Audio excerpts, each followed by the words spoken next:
Hello po, hello! Hello once again, and this is a continuation of my videos ng mga queries about SPIMS. Sa Pinas, ikaw ang ma'am, sir.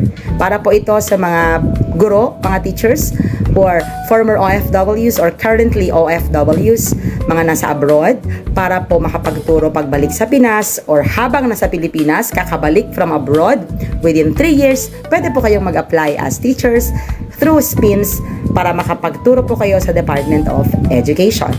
Ito po yung katanungan sa atin ni Ma'am Regina. Ma'am, ano po ang mga requirements na hihingin ng DepEd po? So, ibig po sabihin, kapag tayo ay nag-a-apply sa SPIMS, ano-ano po ang mga requirements at isa-isahin natin. Sabi ko nga kanina, himay-himayin natin. How to apply for the program sa Pinas, ikaw ang ma'am, sir? Ayan. So, una po, online. Online application po tayo, ha? I will also put this sa description box ko, yung process, requirements, process, link, para po mas mapadali ang pag-a-apply nyo, mga ma'am, sir. Number 1 po, fill out the online application form via this link. Ilalagay ko po yung link sa baba. Ayan. So, fill out lang po tayo ng, again, sa pag-fill out po ng application form online, please be honest, please be consistent kung ano po yung mga nilalagay natin sa pag-fill out. Kasi very particular po sila sa mga data. Kapag kahaharap ka na po sa, di ba, nanggaling na sa DepEd Central yung inyong item, ifo-forward po nila yun sa division ninyo, sa district kung taga saan po kayo, or saan po yung assignment ninyo na school. Sa division office po, papupuntahin ko kayo doon. Ipapakita nyo yung endorsement doon. I-verify nila. Magfa-fact check po sila sa inyo. So, lahat po ng dates, lahat po ng information na ilalagay nyo doon. Parang sa PDS, yung personal data sheet, kung nag-work na po kayo sa government before, or nakakita na po kayo ng PDS, para siyang resume, CV, biodata, pero mas detalyado po siya. Sa amin po, sa gobyerno, yung PDS po ay 4 pages. Yes po. At napaka-importante po na tama lahat po ng mga nilalagay at kompleto po. Hindi po naka-acronym, nakadaglat or naka-ano po siya. Kailangan po kompleto. Ayan. And meron po tayong mga attachments to prove na yung mga nakalagay po doon ng mga info, especially yung mga background natin sa employment and all that, mga certifications and all, ay syempre legit. Kailangan.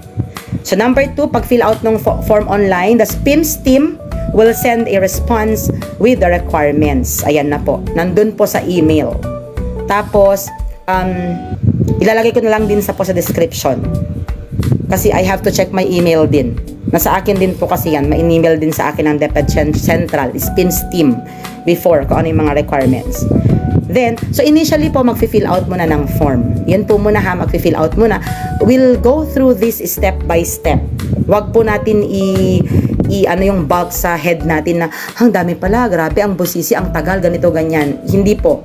Everything naman has to be taken step by step. One step at a time. Yan nga. So, number 3, you will submit the requirements via email. Yes po, since online lang application, attachments lang po sa email.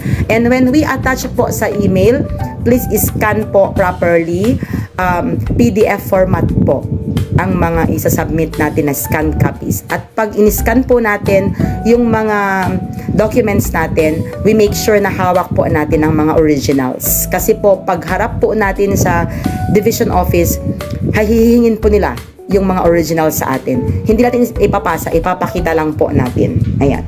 And then, once accepted at na-screen na nila yung mga in-scan copies natin, na in-email natin, they will ask for your school assignment. Choose your preferred school where you wish to teach. Yun po ay depende doon sa email nila sa inyo na sila mismo yung nagbigay ng recommendations. Katulad sa akin, 3 schools po yung recommendations. Kasi based on my qualifications and my documents, kung taga saan ako, ganun, hindi po ako ang namili. Doon sa email ko, hindi po ako nag-request na gusto ko po sa school na ito. Hindi po. Sila po ang magbibigay based on your qualifications based on your documents. Kung taga saan kayo, makikita naman ni DepEd Central kung anong mga schools ang malapit po sa inyo. Ayan. Then si DepEd Central, magbibigay po sa inyo ng email, magsasend ng email. In my case, nag-mention po siya ng 3 schools. And then, I had to think. You are given certain period of time to think about it and mag-reply ka po sa kanila. May deadline po yun. Sasabihin po nila, okay, you choose from this school sa akin. Kasi sa iba po nakilala ko, isang school. Wala pong choice. Ang tanong lang sa'yo is confirm.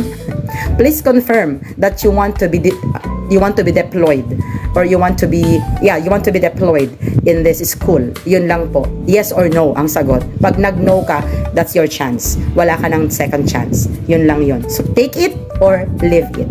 By my case, God is so good. Nagbigay sila ng 3 options. Ayan. So I had to think. Inikot-ikot pa namin ni husband. Oh, ito pala yung school na to. Ay, ito pala yung school na to.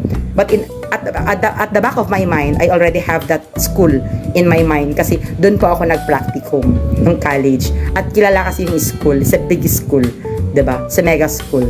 So, ba't naman hindi ko gugustuhin magturo doon? Now, once accepted, they will ask you, okay, kung saan ka magtuturo. They will provide you the notice of school assignment or the NOSCA. Yun po. Yun po yung dadalhin mo. Yun pong notice of school assignment or NOSCA, yun po ang bit-bit mo. Once you have the NOSCA, automatically, you will already be created an item assignment. Ayan. So, once may item assignment ka na po, yung NOSCA mo po, ibibigay nila sa'yo. Then, after some time,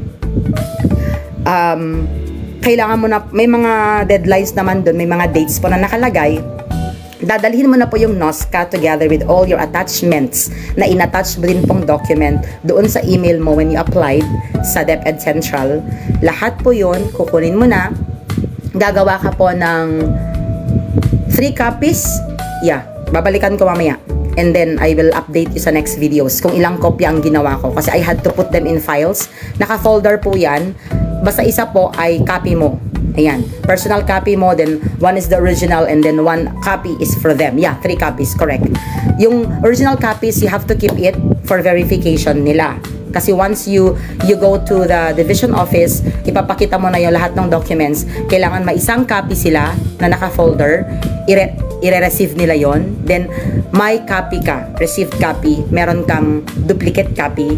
Then, the original copies na ipapakita mo for verification. So, in my next videos, I will tell you exactly ano talaga yung mga attachments doon sa email para po ikaw ay mas malaki ang chance na makapasa sa screening ng DepEd Central or the SPINS team. Ayan. And the link below. Please check the link below mamaya pag-post ko nito ng video na to para po kayo ay makapag-start na. Good luck mga teachers and God bless. Bye everyone. Thank you. Please like, follow for more, share, and kung gusto mo ng mga content na ganito, lalo na kung may kamag-anak ka o ikaw mismo ay isang guro at nasa abroad ka o FW or kakauwi mo lang from abroad at gusto mong makapagturo ulit, this is the right content for you. Kaya please subscribe, like, and share. Thank you so much. Bye!